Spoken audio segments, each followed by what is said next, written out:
Jerusalém, uma cidade ancestral e vibrante, fervilhava sob a opressão romana e a intensa religiosidade judaica. Era um caldeirão de esperanças messiânicas e tensões políticas, onde cada sussurro podia se transformar em revolta e cada milagre em ameaça. No coração dessa Jerusalém caminhava Jesus, um homem cuja mensagem de amor e redenção ressoava profundamente na alma dos simples. Ele falava de um reino não terreno, de compaixão e perdão. E sua popularidade crescia como uma maré imparável, arrastando consigo multidões e, inevitavelmente, a ira das autoridades. Os líderes religiosos do Sinédrio viam em Jesus uma afronta à sua autoridade e uma ameaça à ordem estabelecida. Os romanos, por sua vez, temiam qualquer figura que pudesse incitar o povo à rebelião. Seus discípulos, homens comuns com anseios humanos, seguiam-no, alguns ainda sem compreender a magnitude da missão que se desenrolava diante de seus olhos. Eles sonhavam com um reino terrestre, com poder e glória, alheios ao sacrifício que se aproximava. A noite caiu sobre o Getsêmani, um jardim de oliveiras onde a sombra das árvores parecia abraçar a tristeza que se anunciava. Ali, Jesus orava, sua alma em agonia profunda, o suor escorrendo como gotas de sangue. Ele sabia o que viria. O ar ficou denso com a traição iminente. Judas Iscariotes, um dos seus, aproximou-se com um grupo de guardas e anciãos. O beijo de Judas, um gesto de afeto maculado pela perfídia, selou o destino do mestre. A quem eu beijar é ele. Prendei-o, dissera Judas, e a hipocrisia ecoou na escuridão. Os guardas avançaram, as tochas iluminando rostos tensos e armaduras frias. Jesus foi apreendido, e o medo, uma força avassaladora, dispersou os discípulos, revelando a fragilidade humana diante da adversidade. Pedro, em um lampejo de coragem ou desespero, tentou resistir, mas foi repreendido. A fuga dos demais, aterrorizados, deixou Jesus sozinho, entregue à mercê de seus captores. A madrugada trouxe consigo o frio da injustiça. Jesus foi levado perante o Sinédrio, onde um julgamento farsesco se desenrolou. Acusações falsas brotavam como ervas daninhas, testemunhas compradas teciam mentiras, e o ódio dos escribas e fariseus cegava qualquer vestígio de equidade. Enquanto isso, do lado de fora, Pedro, um dos mais fervorosos seguidores, negava Jesus 3 vezes antes que o galo cantasse, um momento de profunda dor e arrependimento que o dilaceraria. Em seguida, Jesus foi levado a Pôncio Pilatos, o governador romano a quem cabia a palavra final. Pilatos, um homem pragmático, percebeu a inocência de Jesus, mas também sentiu a pressão da turba enfurecida e dos líderes religiosos sedentos por sangue. A multidão clamava pela crucificação, preferindo Barrabás, um criminoso notório, àquele que só pregava o amor. Em um gesto simbólico, Pilatos lavou as mãos, tentando eximir-se da culpa, mas sua decisão selou o destino de Jesus. Condenação à morte por crucificação, um veredito cruel e eminentemente político. Os soldados romanos, brutais e indiferentes, tomaram Jesus para si. Os primeiros açoites rasgaram sua pele, e a humilhação foi completa, quando uma coroa de espinhos foi cruelmente cravada em sua cabeça, zombando de sua realeza. Então, o peso da cruz, um madeiro rústico e pesado, foi imposto sobre seus ombros já flagelados. Começava ali a Via Crucis, o caminho do Calvário. A cada passo, a dor lancinante, a exaustão e o peso do mundo pareciam esmagá-lo. As ruas de Jerusalém, antes palco de seus ensinamentos, agora testemunhavam a sua agonia. Antes de continuarmos, inscreva-se no canal e diga-nos nos comentários de onde você está assistindo. Quem ousaria desafiar o poder de Roma e os líderes religiosos para ajudar o condenado? O caminho para o Gólgota era uma procissão de dor e desespero. Cada passo de Jesus, sob o peso esmagador da cruz, era um testemunho de sua agonia. As pedras ásperas da via feriam seus pés já maltratados, e o sangue escorria, marcando o chão. A exaustão física era visível em seu rosto pálido e suado, mas a força de seu espírito permanecia, um farol de resiliência em meio à crueldade. Ele caiu pela primeira vez, o corpo exausto cedendo ao fardo. Os soldados, impacientes, o forçavam a levantar com chutes e gritos, zombando de sua fraqueza. Enquanto a multidão observava, um homem chamado Simão de Cirene, que voltava do campo, foi arrastado pelos soldados. Ele não era um seguidor de Jesus, mas a brutalidade romana não dava escolha. Forçado a carregar a cruz, Simão sentiu o peso da madeira, mas também a estranha dignidade do homem ao seu lado. Naquele breve encontro forçado, Simão testemunhou a serenidade inabalável de Jesus, uma calma que transcendia o sofrimento físico e que o marcaria para sempre. Mais adiante, um grupo de mulheres de Jerusalém, comovidas pela cena, chorava e lamentava abertamente. Jesus, mesmo em sua profunda dor, voltou-se para elas. Filhas de Jerusalém, não choreis por mim, mas chorai por vós mesmas e por vossos filhos, disse ele, proferindo uma profecia sombria sobre os tempos difíceis que se aproximavam. Suas palavras, ditas com a voz embargada pela dor, ecoaram como um aviso, um lembrete de que o sofrimento que ele suportava tinha um propósito maior. Entre a pequena multidão que o seguia de perto, a angústia era palpável. Maria, sua mãe, observava cada passo do filho, seu coração transpassado por uma dor indizível, a profecia de Simeão se cumprindo diante de seus olhos. Maria Madalena, fiel seguidora, testemunhava a cena com lágrimas que embaçavam sua visão, sua devoção inabalável diante da crueldade que se desenrolava. A esperança, para aqueles poucos, parecia se esvair a cada metro percorrido.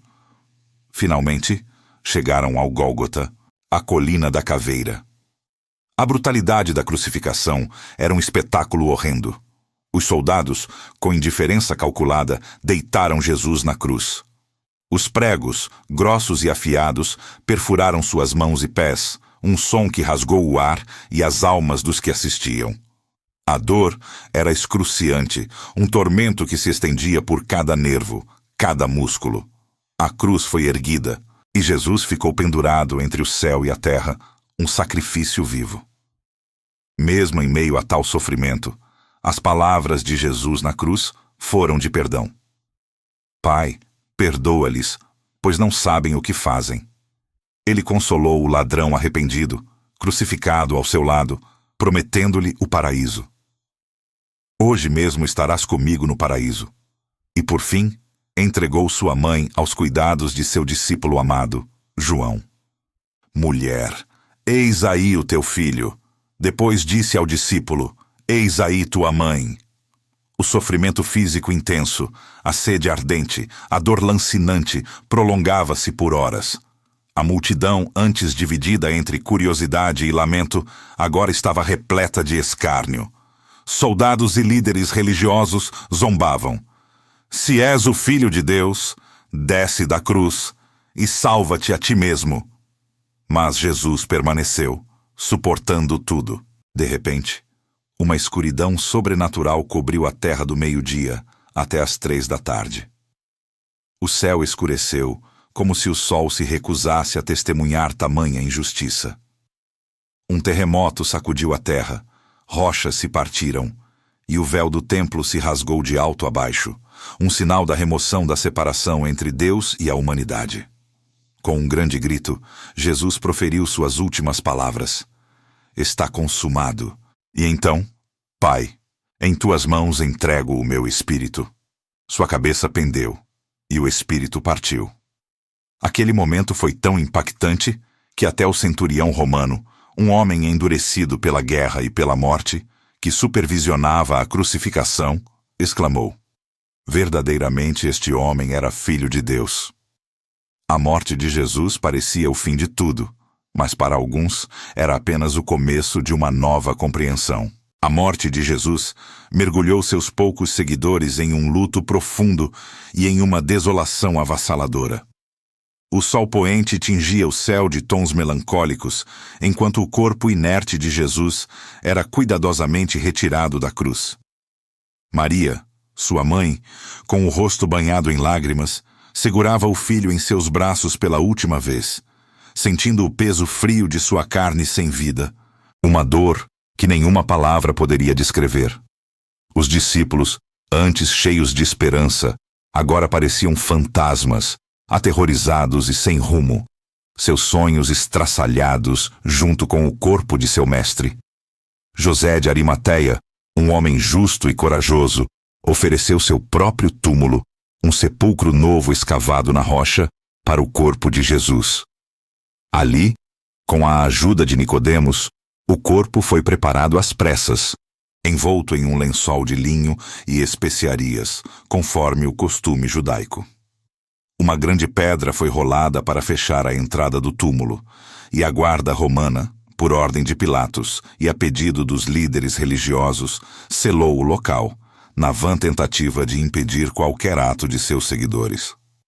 A sensação de derrota era esmagadora, e o desespero se instalava nos corações daqueles que haviam depositado toda a sua fé naquele homem.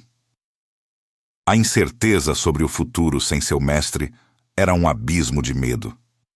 O sábado de silêncio seguiu-se à crucificação, um dia de profunda reflexão e luto. Para os discípulos, foi um tempo de confusão e medo, trancados em suas casas, tentando processar os eventos brutais que haviam testemunhado. Cada ensinamento de Jesus, cada milagre, cada promessa parecia agora distante e inatingível, engolido pela escuridão da morte. Contudo, em meio à dor, a memória de suas palavras de esperança e ressurreição persistia como um sussurro teimoso. Enquanto isso, as mulheres, com seus corações partidos, preparavam-se para ungir o corpo de Jesus, um ato final de amor e devoção que seria realizado ao amanhecer do primeiro dia da semana. A tensão e a ansiedade eram palpáveis, um contraste gritante entre a escuridão da morte e a promessa de vida que parecia perdida. No primeiro dia da semana, ao alvorecer, Maria Madalena e outras mulheres, carregando seus ungüentos, dirigiram-se ao túmulo. A expectativa era encontrar a pedra selada e o corpo de Jesus para cumprir o rito fúnebre. No entanto, ao chegarem, depararam-se com uma cena que desafiava toda a lógica. A grande pedra que selava a entrada do túmulo havia sido removida. Seus corações dispararam, temendo o pior, imaginando que o corpo de seu Senhor fora roubado. Ao entrarem no túmulo, encontraram-no vazio. No lugar do corpo, 2 anjos, vestidos com vestes resplandecentes, estavam sentados. Com vozes serenas, eles proferiram a mensagem que transformaria o luto em júbilo. Por que buscais entre os mortos aquele que vive? Ele não está aqui. Ressuscitou. As mulheres ficaram atônitas, a incredulidade misturada com uma ponta de esperança tremeluzindo em seus corações. Correram para contar aos discípulos, mas suas palavras, inicialmente, soaram como um devaneio. Maria Madalena, em particular, experimentou o milagre da redenção de forma ainda mais profunda. Enquanto chorava perto do túmulo, viu um homem que pensou ser o jardineiro. Ao ouvir seu nome, Maria, ela reconheceu a voz inconfundível de Jesus ressuscitado. O reencontro foi um momento de pura alegria e assombro, a prova viva de que a morte não tinha vencido. As aparições de Jesus aos discípulos, nos dias que se seguiram, foram cruciais para superar a incredulidade e o medo que os dominava. De Tomé, que precisou tocar nas feridas, a Pedro, que foi restaurado em seu amor, Jesus trouxe a certeza de sua vitória sobre a morte. Ele lhes abriu as Escrituras, explicando o plano divino. a necessidade de seu sofrimento e ressurreição para a salvação da humanidade. A fé e a esperança foram restauradas, mais fortes e inabaláveis do que nunca. Os discípulos, antes dispersos e aterrorizados, foram transformados em testemunhas corajosas e cheias de poder. Compreenderam que a história não terminava na cruz, mas na vitória esmagadora sobre a morte. Um caminho de redenção que transcende o sofrimento e oferece a promessa de salvação eterna. A Via Crucis, o caminho doloroso que Jesus percorreu, culminou não em derrota, mas na mais gloriosa das vitórias, abrindo as portas para uma nova era de graça e esperança para toda a humanidade. Este é o legado de Jesus, o Messias, cujo sacrifício e ressurreição redefiniram o sentido da vida e do amor.